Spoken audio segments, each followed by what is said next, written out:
usual for little things to touch base on before I get Casey Wojcik up here to talk about cable and other solutions to all of our problems.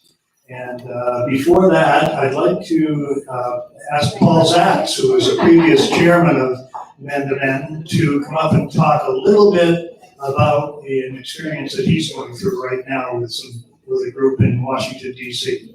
Without further explanation. Thanks, Dave. A number of years ago, I can't remember how long ago, because I'm very old, I had the opportunity and the honor to go to Washington to serve as a consultant for the Department of Defense in the area of prostate cancer. You may not be aware that in addition to other government funding, the Defense Department, originally under the Department of the Army, funds various diseases, prostate cancer being one of them, breast cancer, but not just cancers. And the focus of there is to deal with veterans and the impacts on the veterans. However, the results of this are not just for veterans. And so I was nominated, I was interested and nominated again. And due to David, you have to have an organization that you belong to, and you have to have a recommendation. Evidently, David gave me a very good one. And I take it all back. then you have to go through a whole process of filling out all kinds of forms and information. And then there's like an hour interview on the phone where they talk to you about what's going on before they make a decision. They finally made a decision. And I am going to Washington to serve on a panel. The panel is one that deals with microbiology and genetics. I know absolutely nothing about either of these topics. I do not have to know anything about them. What I have to know about is how they impact on prostate cancer and what they call overarching challenges. And some of these overarching challenges are how they deal with minorities, veterans, death, and the biology of the situation. What I will do is there will be abstracts submitted by investigators around the country for funding by the Department of Defense so that they can then go out and do their stuff and help us out who are dealing with prostate cancer. I receive these abstracts and have to be sure that I tell them that I don't have any conflict of interest with these people. And then I look at the lay parts of it, what the impact is, and the lay abstract part. And then I help to critique them, giving them a number, saying they're outstanding, poor, or whatever they be, give them a number. Do this through the computer on a secure site. And then I then sit in with another consumer reviewer. That's what I am, a consumer reviewer.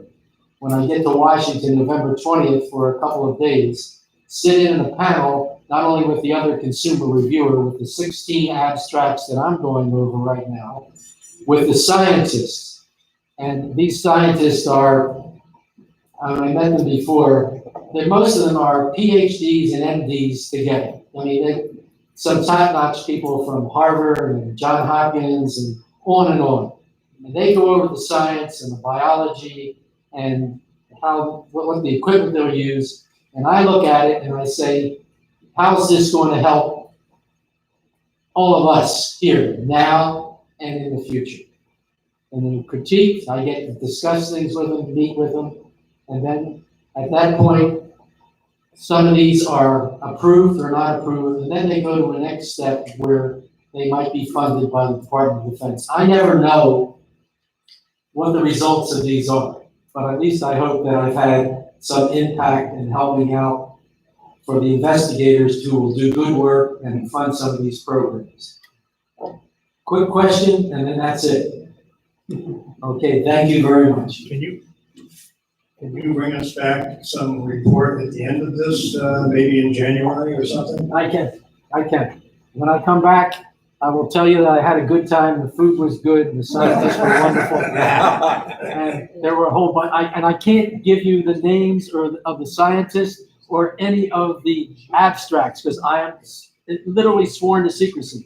I go into a room, when I go into the room in front of my computer with the others, then we work on these things together. Then when I leave the room is locked and there's a guard, an armed guard outside each of these rooms. So there's pretty serious stuff, and I've taken it serious as well. Is the guard a Marine? When I was there last time, they were from the Department of the Army. They were an Army officer, in fact, not just a So you don't sergeant. have to take them that serious. No, they don't. Thank you, Paul, very much. It's good. That's really a valuable tool for all of us, we hope, at the end. I'm sure it will be because of the experience and the exchange of information. And who better than our former chairman to provide information on prostate cancers? Thank you for that. And today we are blessed to have Casey Wojciak with us, who is an expert on all things related to getting us feeling better, particularly as related to urinary disorders. So I'm going to ask her to come up, and Dr. Ackery is with her as well, who you probably remember from last month's presentation. And he's been such a great asset to all of us. We look forward to future communication with both of them. So Casey, if you would come up.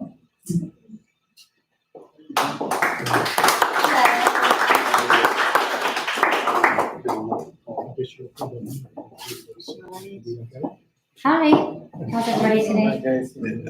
Good. I decided just to leave this very casual, so there's no PowerPoint or anything today. And I'll have to fair warn you, I'm really nervous because I hate public speaking, so please bear with me. All right, so I think all of you understand that we're here today to kind of talk about urinary incontinence is the main thing we're talking about today. You know, why do we get urinary incontinence and what can we do about urinary incontinence? There are lots of things that can cause incontinence, but being this is a men-to-men group, we thought we should kind of focus on incontinence after our prostate procedures. I think Dr. Ackery, I'm going to have him kind of fill in, you know, the process and how it happens. Good afternoon, gentlemen. A lot of familiar faces in the room. It's good to see you guys again. Let's start. All right. We have to look at this. First, let's talk about normally, how do you pee? Just normally. Forget about everything else you've been through just before. You're 21 years old, how do you pee? All right? Easily. It's funny, one of the questions I always ask people is, can you write your name in the snow? All right, as you're sitting right now, you're actually invoking the function of urination. How? Your brain right now is telling your bladder, relax, we're good. Don't do anything, all right? Don't squeeze, relax. Relaxing for the bladder to relax, that is a command that the brain, that you don't control, your brain controls it, okay? There's something that you do control. In front of the bladder is the prostate.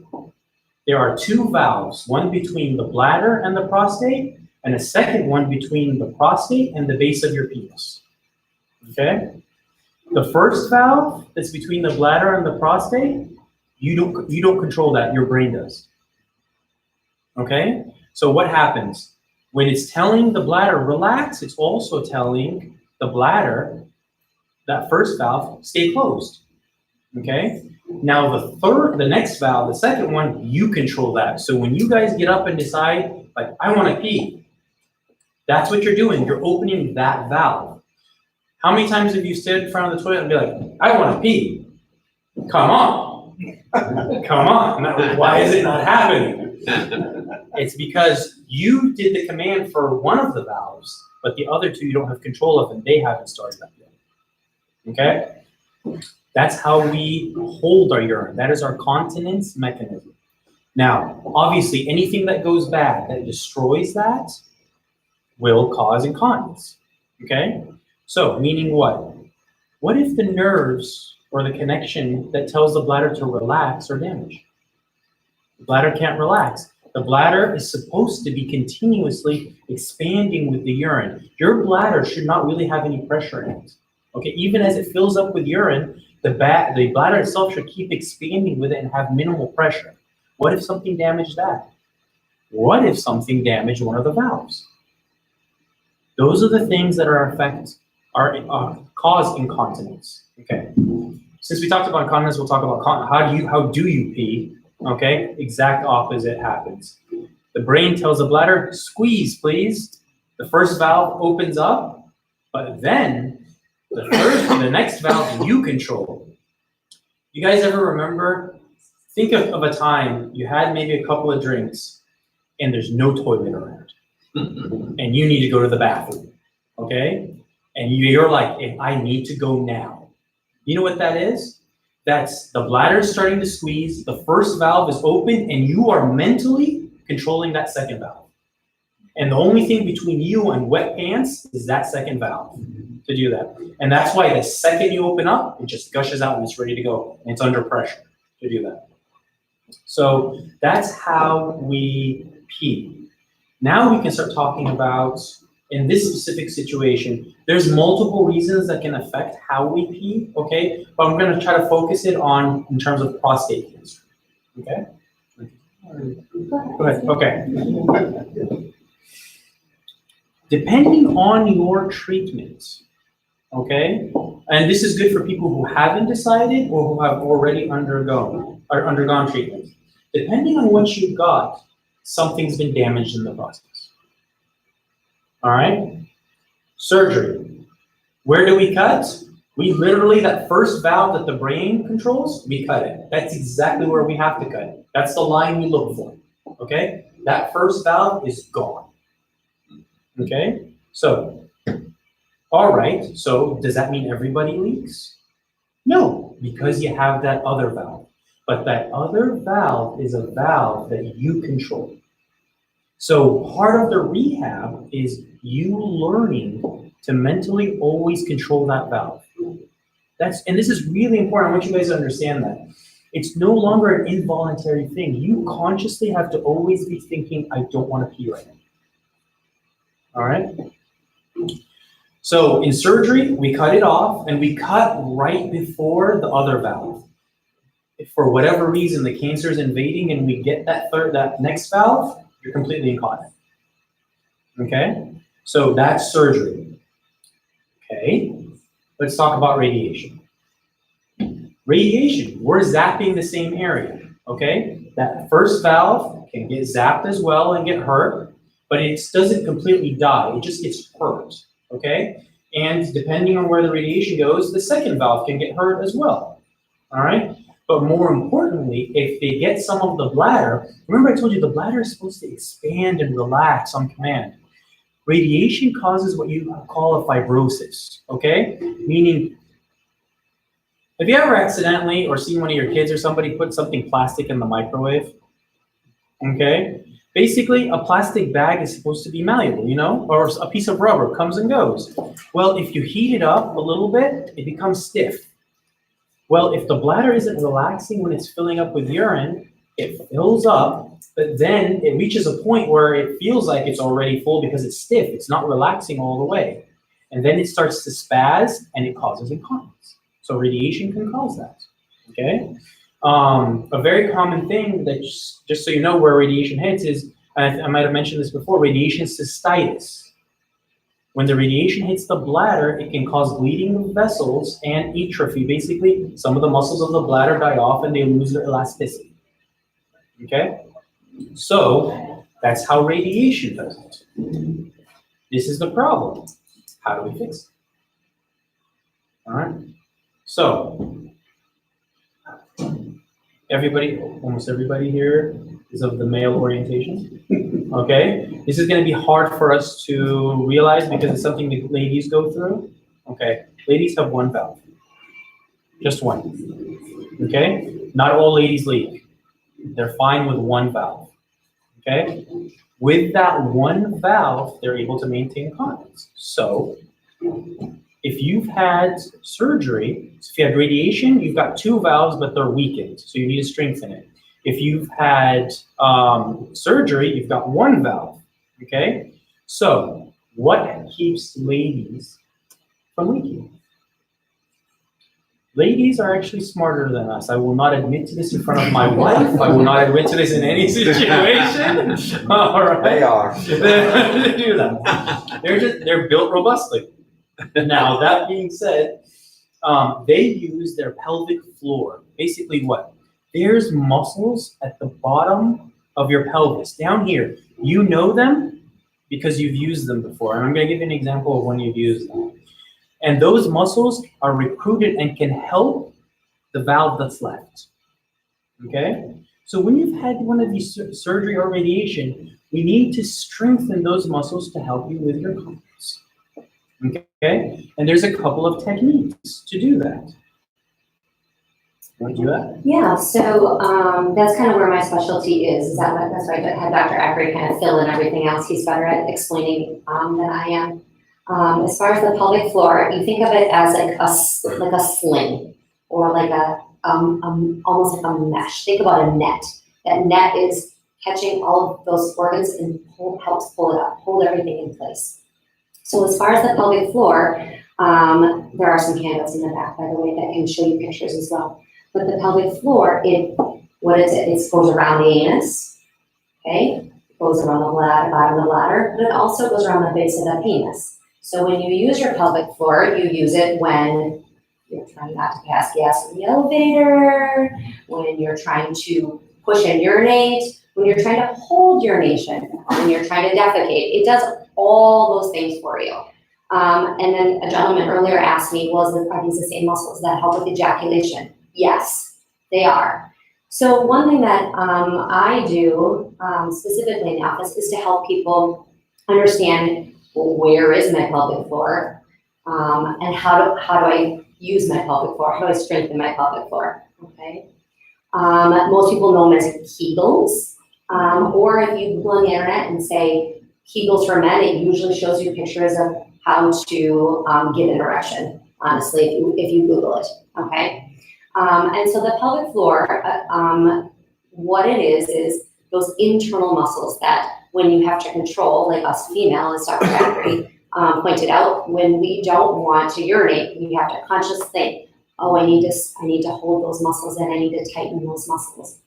It's not using your butt muscles or your belly muscles or your leg muscles, it's those internal muscles.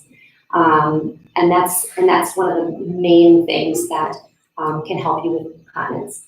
I always tell people, it's one of those things that you can start doing them now. You can do them where you're sitting in here right now. You can do them anytime. And it's a lifelong process. It's not something like, oh, I'm kind of leaking and I'm going to do some Kegels. It's like going to the gym. It's like Popeye. If you're, going to the gym, constantly going to the gym, but then you stop, you're gonna lose that muscle, okay? But there's other things that we do for continence as well. Sometimes we have to do certain medications. Unfortunately, after having surgery or radiation, there are some limitations when for men having incontinence. There are some different bulking agents or injections we can do. There's different surgeries, but typically the first step is trying to do those exercises. You can do them at home on your own, but we can also help you in the office, and different urology offices can help you with those things too. We have someone had asked, well, what is manometry? On my bio, it says anal rectal manometry. It is a type of procedure that I do that looks for muscle strength, sensation, different things that we can do that then to kind of help you learn how do I use these muscles appropriately and how do I strengthen them? And then it monitors it. Are they getting stronger? Are they helping?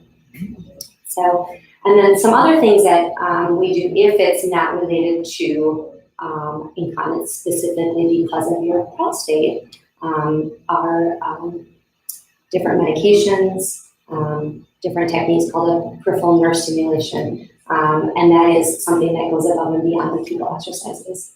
So there's different options. So.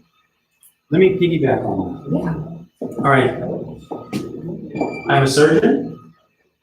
I don't want to cut on you for this reason. All right? If you're having incontinence, I'm going to beg of you to maximize these exercises. Okay? Get good at them And then when that doesn't work, we'll talk interventions. Don't ever talk interventions until you've tried this out first. How long would you, after surgery, if you're doing Kegels? So first of all, I send people before For surgery. surgery. Oh, before? Because you want No, to I have as want you to strong know. muscle as you can. I want you to know what it is. If you guys have heard me talk before, I want you to know what you're getting into before we start. To do that. Before surgery, you find out you Too start. late for me. Okay, then we start doing, that's fine, let's pay attention. All right, that's okay. I want you to know where the muscles are. By the way, the trick to this is knowing where the muscles are. The whole trick to it, and there's different ways of doing it. I'll be honest with you, some of them are pretty, some of them are not, okay? One of them is putting a finger in your tush. You think you had a prostatectomy and you're done with that. No, you put a finger, and then pushing on the muscles and telling you, that's the muscle, okay? There's a couple of other ways, but what does that do? The sooner you know which muscle we're talking about, the sooner you will truly focus on the right muscles to work on, all right? I think just to say, comment on that too, is think about when you're standing and you want to urinate. If you had to stop your stream mid-urination, that's the muscles we're talking about. Could you repeat that, please? So, Is there some kind of echo now? oh, sure, There's sure. echo. Is it easier if I just don't use it? You hear that echo? Is it easier if I just talk? Yeah, that's better. Okay. Let's do this. Maybe when somebody Is that better? asks a question, you. We can use it, absolutely. So, the muscles that you use, or what a Kegel is, but those muscles is, think about when you're urinating. And if I said, oh, you have to stop your stream, those are the muscles, the Kegel muscles we're talking about. If you can stop your stream, and some of us aren't gonna be able to stop our stream, but if you can stop your stream while you're urinating, those are the muscles. So I tell people, you're standing at the urinal, you're not going like this. You're not using these muscles, right? You're not going like this. You're not using these muscles. You're not holding your breath. These are the muscles, you're just using those internal muscles to stop the urine stream. Those are the muscles we're talking about. It's like squeezing. It's exactly. Almost the opposite of squeezing, yeah. So it is the squeezing. Like when you're stopping that stream, you're squeezing internally, but you're not going like this, and you're not going like this. It's those internal muscles. So it's really important to figure out which one of those muscles are, which they are. You figure it out. There's professionals, by the way, that's all they do. They're dedicated their life to doing this, okay? Because there's multiple issues that can happen in men and females where this is an issue. Actually, I believe that falls in your category. We have actually a representative here too to do that. Perfect. Hi, I'm Shayna. You can come up here. Start with your full name and how many years you've been sober. Thank you for that kind. So I'm Shayna. I'm a physical therapist and I work here at SMH. I work in the outpatient rehab department and I specialize in pelvic floor dysfunction. So I treat men that have had their prostate removed and are leaking. That is my specialty. So much like everyone up here was talking about, we focus on where are those muscles. I mean, frankly, people don't know where they are because you can't see them. They're hard to feel.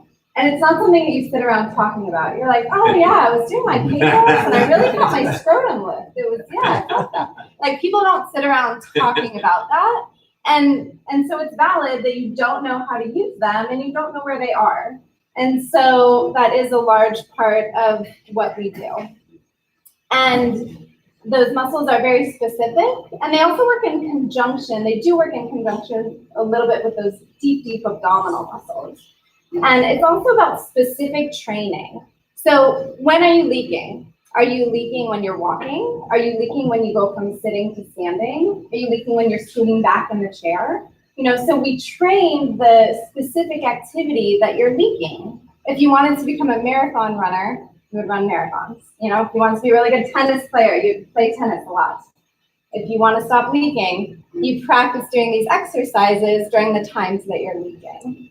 So that is my impromptu 2 cents here. And Does it have anything to do with like a pelvic tilt? so could you show me what you mean by that? I'm a PT, you know, I'm gonna ask you to do It's kind of things. like this. Uh-huh. So you're moving your whole pelvis, right? Yeah. So if you are contracting just those pelvic floor muscles, Uh-huh. you actually won't see any movement, no movement. So when you're doing a pelvic tilt, you're actually using some of those other muscles. To do a pelvic tilt, you have to use your butt, Yeah. you gotta use your belly, Mhm. but those aren't the specific pelvic floor muscles. Does that answer your Yeah, yeah. question? And back to your question of how long does this usually take? I typically, people, when I'm starting, and you can piggyback on that too, is like when I'm starting, I'm usually telling people, 8 weeks. That's our minimum. You're gonna notice 8 weeks, and then you may start noticing small changes. 3 months, you should be feeling like, okay, yep, I've got a hang of this. Things are definitely improved. And then again, it's a lifelong thing, but you usually won't see much change. What happens during the 8 weeks? What do? How many times? You're a day? strengthening the muscles. I understand, but You're how still many leaking. minutes? How many minutes a day? 10 minutes, 15 minutes? Twice Yeah, a day? no, I typically start people, and it depends on their strength and think that if you're going and getting an evaluation, right? We base it on your evaluation, your strength, how long we know you can hold it. But on average, just for someone saying, you know what, I want to start doing this, what should I do? I tell them, I want you to start with 10 repetitions, so 10 times a day, 10 times, 10 okay? times a day. And then hold it. I start with 5 seconds, and you relax for 5 seconds. That's 1 repetition. Hold for 5 seconds, relax for 5 seconds. Second repetition. So 10 reps, 3 to 4 times a day. And then as you feel like you're getting stronger, you go up to holding it to 10 seconds. And then as it gets stronger, you can get up to 30 repetitions. Do you do anything different? I totally agree with what she's saying. And if you leak every time you go from sitting to standing, then you need to contract every time you go from sitting to standing. Every time. Because as we were talking about, you don't have that first valve anymore. You only have the one that's under your conscious control. So during the times that you're leaking, you have to activate it. Normally those muscles would kind of activate for you, but right now they're not, and you have to consciously think about it. So there's not going to be a time where you're like, well, maybe this time I'll just stand up and see what happens. It's likely that you'll leak because you have to engage those muscles that are working for you now since you don't have the other ones. So yes, 10 repetitions, 5 seconds, a few times a day, absolutely. Build up the endurance of those muscles. And on top of that, use them during every activity that you're leaking in. It's harder when you leak when you walk. That is one of the trickier ones. Is this approach the same as strengthening your sphincter muscle, or is that something separate? Kind of all run together. It's the same. So I actually was in GI for 7 years before I came to urology. And we do the same exercises, and typically physical therapy, it's the same exercises because they run together. So the sphincter muscle is its own muscle, okay? And you can go ahead and contract and try to close, but you're reinforcing it. That hammock phenomenon we were talking about earlier, all these muscles are a hammock around the sphincter. So the bulkier those muscles get and stronger they are, they're just reinforcing the sphincter muscle to do that. So, because I see people for fecal incontinence as well. We're doing those to reinforce those muscles. Yeah. Just a question, if you were to work these fetal exercises to the maximum, best result you will want to see in a client, how long should you be able to hold that muscular contraction? It's going to be different for everyone. Because it depends on your strength starting, the type of surgeries you've had.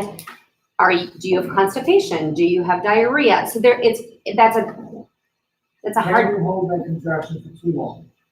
no, because your muscles will automatically fatigue and they're going to relax even when you think you're holding. A lot of times I'll see people and we're doing, the manometry or the measurements I was telling you, and they think they're holding, but they're completely relaxed because they don't even realize their muscles tiring and relaxing. So you cannot hold it too long. Yeah. I have both valves. I haven't had radiation and I haven't had the surgery. All right. But when I go to bed at night, I have no control. Ah, It just flows. so you're actually piggybacking on what I was gonna start talking about next, okay? Thank you very Thank much. you I so much for appreciate it. inviting me up, thank you. Really appreciate your sobriety, thank you.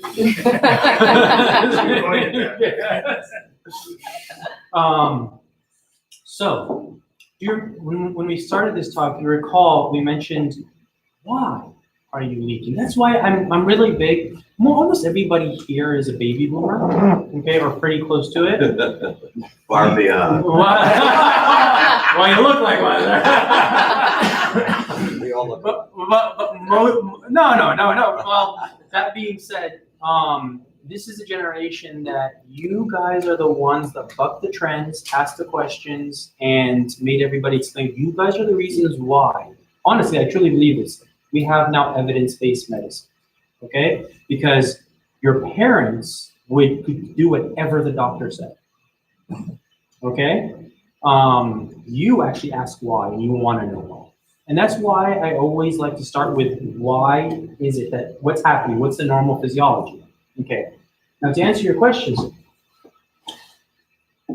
if there's multiple things that can cause a person to leak, now nighttime leaking is a very specific one, okay? So whether it be because of treatment for a cancer or cancer, once, for example, Kegels doesn't work, then we have to figure out, is it the bladder not working? Or is the bladder squeezing too much?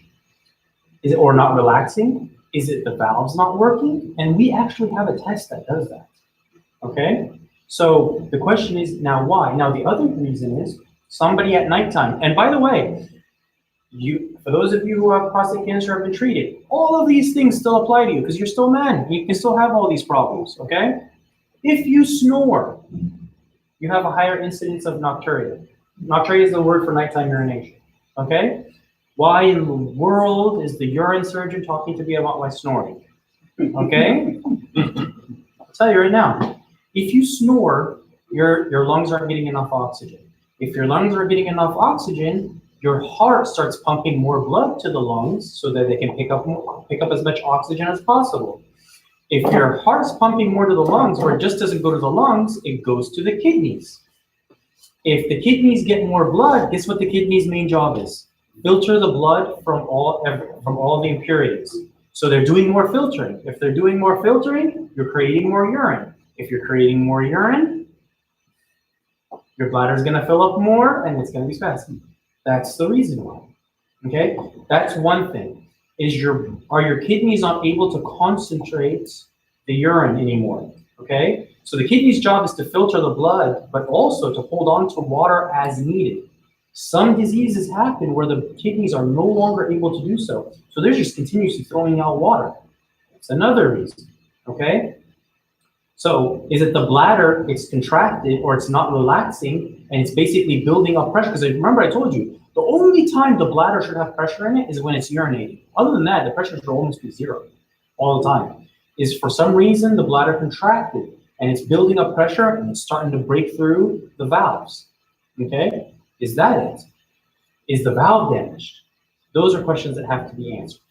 And it's very detailed. And that's why, don't let anybody tell you, like just because if you've been treated for prostate cancer, don't assume that it's all because of the prostate cancer. No, you still have problems like everybody else. Okay? Like for example, pet peeve of mine. All right, you got radiated for prostate cancer, and then you're getting up 6 times a night to go pee. Okay, and everybody tells, well, you got radiated, you have prostate cancer, that's part of it. No! You got radiated, but you probably still have a prostate that's obstructing, and you need something to open it up. Okay? You have to be very picky. Oh, another pet peeve of mine. Don't you dare, if you've gotten radiated, let a human being tell you he's going to cut into your prostate. Okay? Because remember how I told you there's 2 valves in the prostate? Well, if you got radiated, you still have the 2 valves, but they're weakened. Part of any procedure that cuts the prostate knocks out one of the valves, knocks out the first valve, okay? And now what you're down to is a weakened second one. That's Don't exactly you dare right. let anybody cut that. There's one specific procedure that's approved for this. That's the only one. It's called a Urolift. That's it. But to answer your question, for example, if the bladder is continuously pushing again, bladder is a muscle, by the way. If it's pushing against a blocked path, which is a blocked prostate, okay, which you can get just because of BPH, just because, forget about prostate cancer, just because you're a man and you get older, it's our curse, okay? We have the amazing benefit of never having to sit on a public toilet, but then we're cursed when we're older with this big prostate, okay? Now, it's the truth. Now, that being said, oh, I lost my train of thought with that one. I was thinking how bad the public toilets are to do that. So what happens is when the bladder keeps squeezing against the prostate, the bladder can get weak. When the bladder gets weak, it loses its elasticity, and that can cause incontinence. Okay, so if that's happening, there needs to be all those questions have to be answered, and we have to figure out where is it. I don't believe in starting somebody on a pill right off the bat, okay, just because. Find out what the reason is, and then give you the right advice. It seems to require a lot of subtle testing, doesn't It does require. it? Yeah. Subtle testing. A little bit of subtle testing rather than the side effects of some of these meds or treatments. You're talking within a couple of weeks that can be identified as to what the source is? It's one test I like to get. It's called a urodynamic study. That will tell me what your sphincter is doing, what your bladder is doing, what's going on in your basic lab work to do that. That's before you do anything. And that's why, with regards to incontinence in the case of prostate cancer, it is not the end of the world. Why? If you did the Kegels, it doesn't work. Okay. There's something called a male sling, and there's something called who have had prostate treatment will complain of nighttime urination. Okay? They'll be continent during the daytime, but they'll always complain that they have to wear like a Depends at night. Reason is, during the daytime, you can train yourself beautifully to hold your urine. When you're asleep, you're asleep. Okay? After a while, if you build up, this is really why Kegels is important, to be honest with you. That's why I'm mentioning it. Once you build up those other muscles enough, they actually help with your nighttime incontinence. Okay? Oh, yes, sir. Nighttime urination. Yes. What, if you had prostate cancer? Yes. Gone through the treatment, what is the typical amount of time to get up during the night? For example, I'm doing every hour. So let me ask you a question. Do you know what a good night's sleep is? I used to know, but Do you remember that? Is that a memory? Yeah, I know the feeling. So, and that's the reason I ask this question is it's how much of a bother is it? Okay? Meaning what? Getting up every hour and you're not sleeping? Yeah, that's painful. Okay? So I sleep in between. I mean, very solid. you may sleep, but your body needs to be asleep for a certain amount of time to go into, you may have heard the word REM sleep. Okay? That's true sleep. That's when your body's knocked out and everything is relaxed. You probably almost never go to that phase. Okay? So, now the question is, all right, why is that happening to you? That's where the same workup needs to happen. Is it prostate? Is it the bladder? Or is it the kidneys? Well, I've been taking a medication, got the name of it right now, but it's supposed to relax my bladder, so my bladder will contain more urine, thereby not having to get up so long. So, if you're talking of one of the anticholinergics, oxybutynin, mirabegron, well, mirabegron is a beta agonist. One of those medicines, okay? Do you have dry eyes, dry mouth from it? Not that I really recommend. Okay. Well, those medicines, what they do is it tells the bladder, hey, don't push so hard or relax a little bit if it's from spasms. Okay? But here's my question for you. Why is your bladder spasming?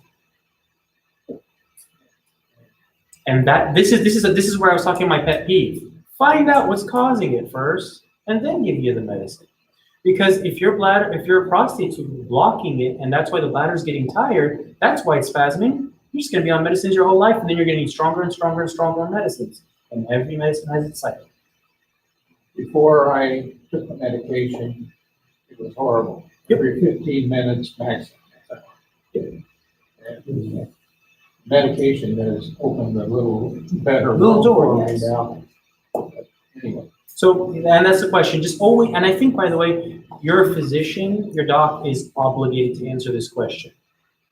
Don't tell me what medicine I need to be on, tell me what I have. What do I have? What are we treating? What are we treating? And don't let the answer be a symptom. You shouldn't be treating symptoms, you should be treating problems. Okay? So not urgency, well, okay, I'm treating you for your urgency, or I'm treating you for your frequency. What's causing my frequency? And what are we gonna do about it? Yes, sir. So you did all this. Yeah. You did all the Kegels, you're taking the overactive bladder medicine. Yep. And you're even trying Cialis every day. Yeah. And you're still incontinent. And we come to you, and what's the next step? Do you do the sling, do you do the artificial sphincter, or do you? It's actually a good Do question. you go to Mexico, or? No, we're not going to Mexico. Cross that one off the list. Tequila, so we're not going to That's Mexico. the vacation. Yeah. The first question I'm going to ask you is, how much is it bothering you? Just because you have a problem doesn't mean you need to be cut off. You with me? This is really the essence of everything I say. Just because there's a problem doesn't mean you need to be cut off. Okay? If it's not bothering you that bad and you're surviving and you're tolerating it, we'll figure out a way to improve it to where you're happy. If it's at a point where you're like, I can't enjoy life, I can't do the things I like, then we start talking about, let's do something about it. Okay? The sling helps with people who they've got pretty good control. You just need that their Kegels for whatever reason is weakened, or they can't do the Kegel, just hasn't strengthened their muscles. It's just a hammock. It's literally a hammock that goes in where the muscles are and helps them support it. Okay? The sphincter, that's the end all be all. Okay? That's basically a valve and it closes it, okay? But I always like to say this. Do never assume, and anybody who tells you he's gonna make you 100% continent is lying. It's not possible. Or it is possible with the fact that it's most probably the sphincter is gonna have to be revised, or it's gonna cause an erosion in your urethra. Okay? So, there's pros and cons to everything. So, basically with this valve, here's the base of your penis, here's that tube that goes right in the middle of the penis that the urine comes out of, okay? We put a valve that goes around it. It's basically a little balloon that inflates and deflates. It stays inflated, pushes on the urethra, okay? Keeps it closed, and then you push a button, relaxes, opens up momentarily, urine comes out, and then it closes again, okay? The tighter it's something prosthetic. The tighter you make it, the more it's continuously pushing on your urethra, the higher the risk of erosion, okay? So if you want it to last well, you put it so where it's on nice and snug, it's giving you good continence, but it's not too tight. All right. You may dribble a little, you may still need to use your Kegels, but it's not an end all be all. You can still do that artificial sphincter if you try the sling first. Of course, Yes. different area. A different area. It's in a different area. The sling's a little bit deeper, a little bit lower. You can go a little bit higher with that. Yes, sir. It's the number of times one wakes up at night, like, let's say 2 or 3 times. Is that related to the quantity of water you drink before going to bed? I mean, I discovered, the evidence, the obvious, that if I stop drinking water at 9 o'clock, I have a better chance of sleeping overnight. But if I drink at 10 o'clock at night, chances are I'm going to wake up. Okay, here's my thing. Forget about the prostate cancer. Let's say you just have BPH. This is a very common symptom that people have, okay?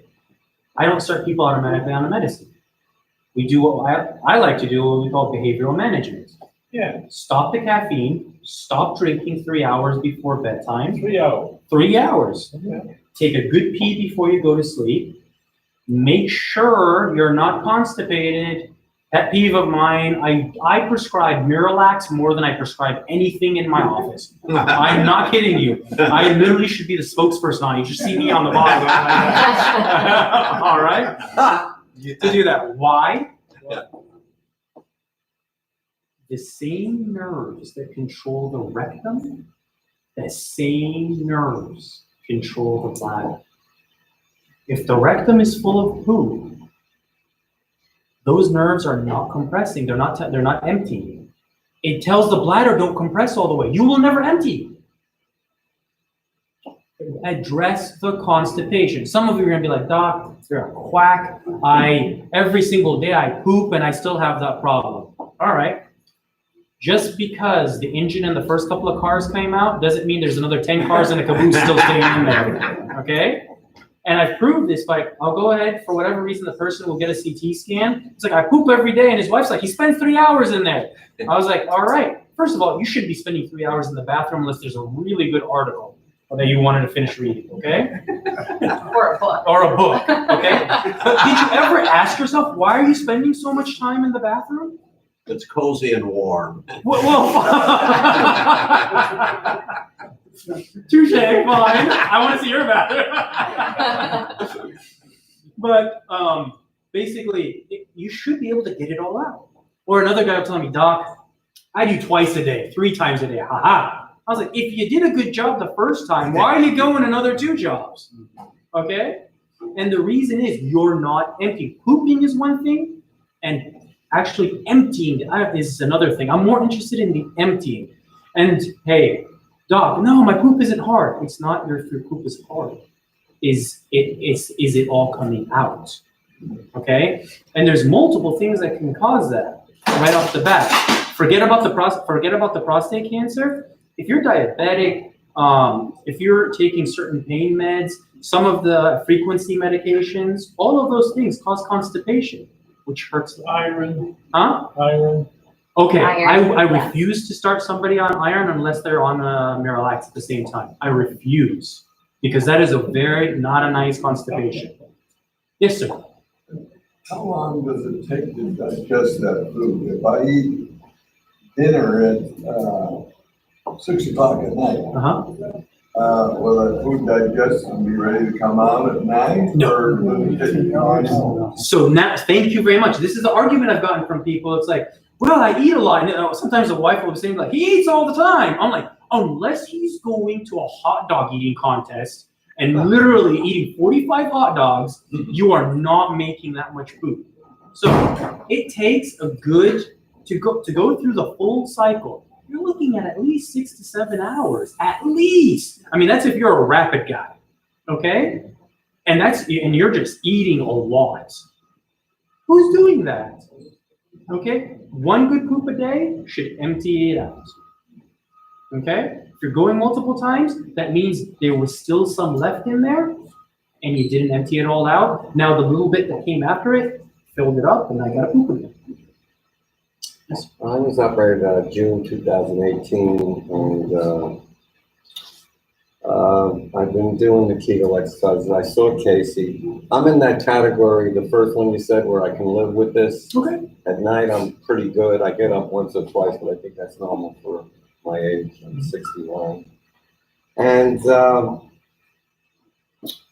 it's still a little frustrating, mostly when I cough. The case I wanted to ask you, you would send me to somebody, I think, in Lakewood Ranch, and then a Dr. Barzell, who always seems to put a monkey wrench in everything, and I love the guy. He said, Steve, as long as you're doing your Kegel exercise, you don't have to go, so I did cancel that appointment. So here I am, about 1 year and 4 months. When I cough, I leak, maybe a movement here and there. I'm wearing a pad. At night, I'm fine. And I have a lot of control, so I'm wondering, and you had given a couple of, in my situation, first of all, was I made a mistake to not go to that lady because Dr. Barzell said that? Sure. We didn't have, now we have all the equipment that she has. Okay. So it was should I a see you again referral just to to do like the establish it? biofeedback and the pelvic floor actual motor therapy and electrical stimulation. I do an electrical stimulation which infinitely contracts and strengthens those pelvic floor muscles. So should I? make a So little appointment I with think you? that would be a Yeah, really good idea. I'll get to see you. Yeah. Tell us about the added stimulation, it increases contractions. I read about that. Yeah, so there's the pelvic floor muscle therapy, which you can do Kegels, but the pelvic floor muscle therapy is part of what I do.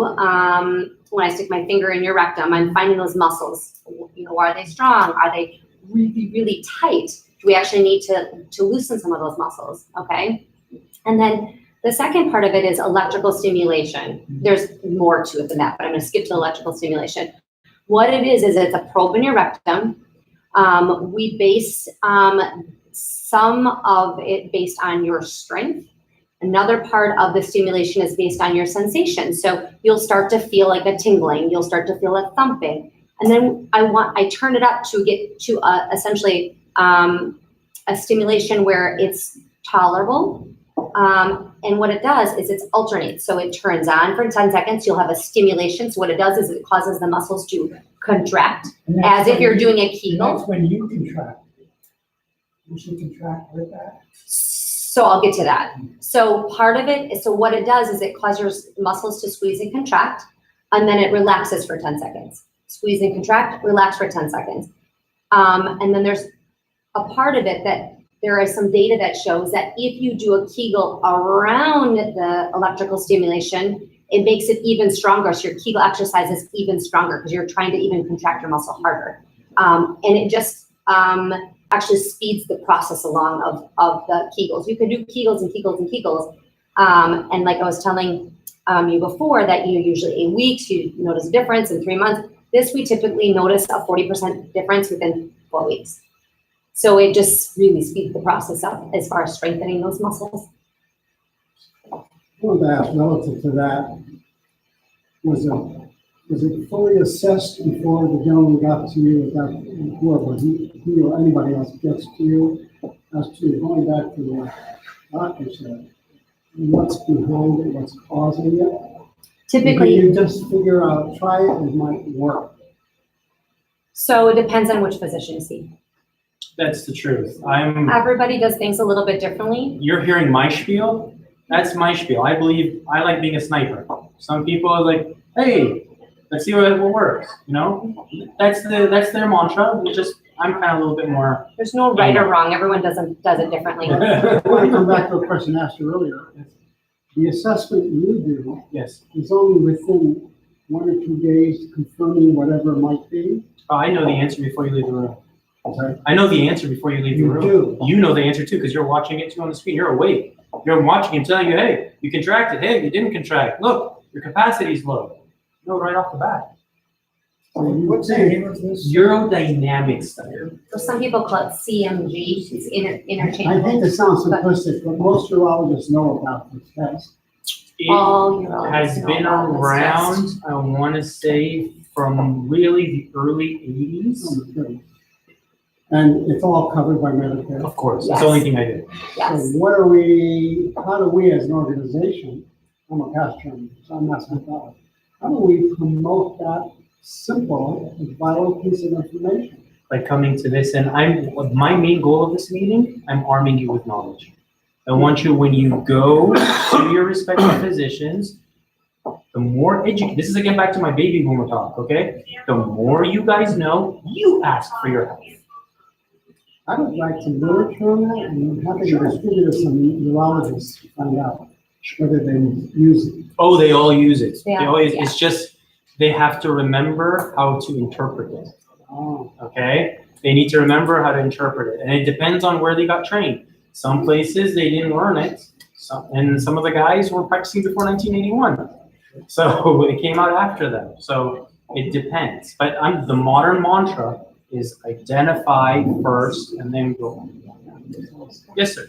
I'm using a urologist now, I won't mention the name, but I don't have 100% confidence in them. Anyway, if I wanna come back, can I use 2 urologists at once? Can I come down and get that urodynamic test? Consult. Of course. No, happily to do that. It's more of I'm always a big fan of, I want you to be comfortable in the care you're doing. okay? Most important thing is you have faith in the care you're getting, all right? But I don't want you to have blind faith. It's your full right to question everything and understand it. Yes. Okay, I have one, speaking about cancer surgery. If down the road, I have that cancer, but if I do get cancer, are there fewer complications with proton radiation versus other radiation? Ah, the proton radiation.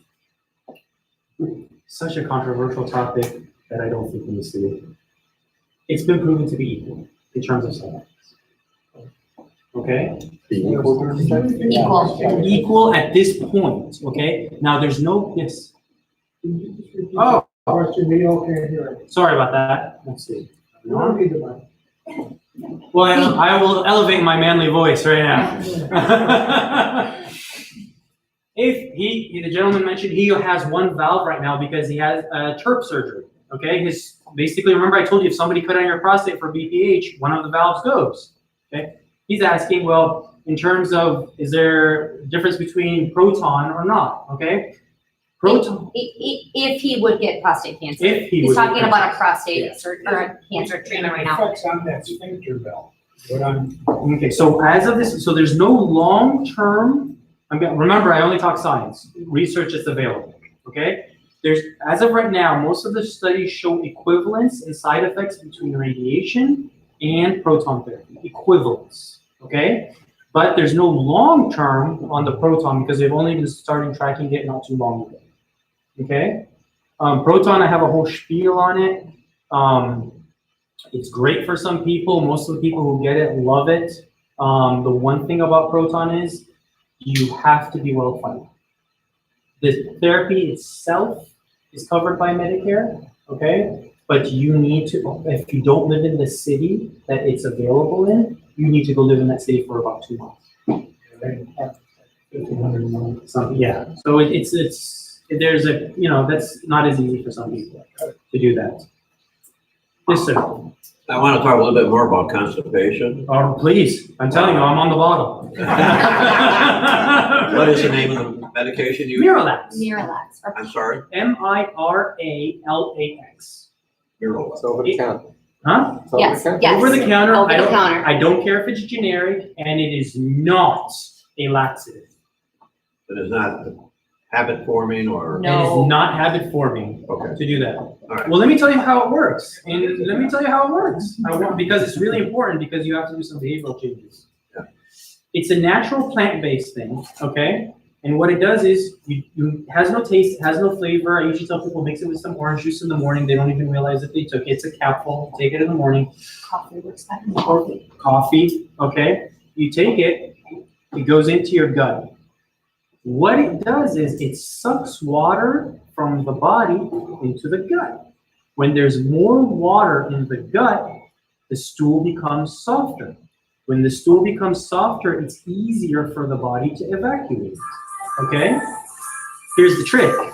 If you are not well hydrated, it is useless. All you're doing is sprinkling powder on poop. Okay? It's useless. How do you know you're well hydrated? When you stand in front of the urinal or the toilet, it should be almost the same color as water. Your pee. If it's dark yellow, you are dehydrated and it won't work for you. Well, my question somewhat relates to that, in that I have metastatic prostate cancer. I'm currently on Zytiga. Side effect of Zytiga, constipation. Miralax relieves that? I would, before I start you on the Zytiga, I would have had you on that. And I'm now going to Xtandi, and that's the same thing. All of these medicines, Yeah. all of them, okay? So what is Xtandi, Zytiga, all these things, what do? They inhibit the formation of some of the hormones that stimulate the gut, okay? They also inhibit the testosterone hormone, but they're all manufactured in the same place, in the adrenals, okay? So you're inhibiting the manufacturing of some of those hormones. So yeah, almost all of them will have that side effect. Okay? And guess what? Just by getting older, you get constipated. Flaxseed, very good things about that. Flaxseed's great for bulking up your stool, but if your stool isn't soft, now you've got big, bulky, hard stool. So that could be a problem. If a cement truck doesn't get to its destination on time, that's what you got. do that. Fiber, doctor. Bulking agent. Fiber. Same as flaxseed. Versus mineralized. Fiber bulks up the stool Okay. and to help it come out, okay? But it doesn't make it softer. So it'll make it bigger and fluffier, but harder. That's why. You know what? Just first, before you even start Miralax, hydrate yourself well. See how you poop. If you're still not pooping well, start the Miralax. Always start with the natural thing. Start with the behavioral change first, and go on down. Around that, how about probiotics then? Probiotics have not been proven to have significant effect on constipation, okay? And if you take some yogurt every day, it's the same thing. You're eating bacteria. It's the same thing, okay? You're basically reinforcing the natural bacteria that's in your gut naturally, and I'll never say no to that, okay? But has it been proved? If you haven't heard my disclaimer, I will only tell you things that are evidence-based. There's every single thing I tell you, you call me out on it and tell me, show me the paper, show me the money. All right? Yes. Talking back to Kegel a little bit. Yes. I've had, since radiation, I go to urinate, I also get immediate slight discharge of kind of a mucus and a little bit of waste from my rectum. Yep. And so, is this a situation where this is a muscle thing, or is there something else that could cause it? Well, basically, when your stool is forming in your rectum, at the bottom end is going to be a little bit of sludge, basically stool sludge that's going to come out. But you now know why that happens to you, okay? When you pee, the same nerves are contracting. Sometimes your rectum will contract at the same time because they're the same nerves. Well, the rectum doesn't contract, it actually loosens up, and that's when I get. That's your sphincter. Your sphincter loosens up, but your rectum does the contracting. They're two different things, okay? And that's why. So is it something of concern? Not necessarily. I expect that, but I will ask you, please make sure you're not constipated. I know, I get guys telling me that all the time. I have two generous discharges a day. Why? So two bowel movements a day. Tell me, my good man, if you did a good job the first time that was extremely generous, why are you going the second time? Did you go to a hot dog eating contest? I went Did you go to a hot dog? I went the second time because nature called. Why did nature call? You're right. Why did nature call? Because there was still poop in the vault. Yeah. So while we're getting a little graphic, can you talk about the impact of gas, constant gaseous stomach on functioning? I mean, gas is. I think we're starting to get away from urology. I mean, gas just annoys your wife, is what. So look at diet is a big one. When people would ask me that, over and over, that was probably one of the main things is when I was in GI is, well, why am I always burping or why am I always passing gas? And it always 99% of the time comes back to what are you eating? What are you eating? So even if you're eating bland stuff. But bland stuff doesn't necessarily mean that your body can process it. It's like some people can't process sugar very well, right? Some people can't process carbohydrates like celiac disease very well. So even if it's a bland food, doesn't mean that your body specifically can process it well. And then that produces gas. Yeah. Well, guys, this has been unbelievable. Is it a big relief? Hopefully there's a relief. We have some literature up on the counter. Please take it. It's the material that you prepared. Yeah, so there's stuff on Kegels, why do we do them? How do we do them? Where are the muscles and kind of what to expect?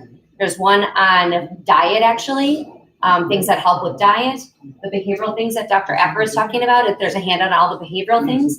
There's also part of the behavioral thing is this time voiding. Some people have incontinence. They'll say, well, if I don't go every 3 hours, then I'm incontinent. But if I go more often, so you can train your body to do time voiding. Kind of like when you're taking a toddler and toilet training, right? That's one thing as far as a behavioral thing that can be really beneficial for some people. If they feel like they have the urgency and then they have that continence after the urgency. The time voiding can really help. So. The other thing I'd like to mention is please make sure I've got your email address on one of the sign-up sheets up there, because that way we can get information out about this meeting and other things that you both have spoken about today. And I think as Dr. Ackery put it so carefully, you know, he's here to educate so that you can see your doctor in an informed fashion. I can't think of anything more significant than that. It's really important that we ask questions and challenge our doctors. And the best way to do it is to be as well informed. And we thank you guys for today. Very much. If there's questions that come up, you leave and you're like, oh, I wish I would have asked that, just send him an email and he'll email it to us and we'll make sure we get back to him with your answers. Do we have your email address or? You should have, it's on the Commend the Men flyer that's up there. Okay, this is my first time here. Oh, is it? Oh, okay, yeah, it was a flyer. Okay, make sure I have your email address. Does this meet on a regular basis, once a month? Once a month, yeah, third Monday of the month. Okay. Yep.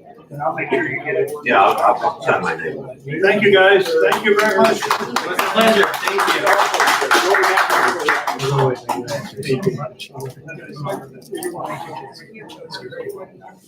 Oh, was it this fun? I'm gonna come see you. My life was such a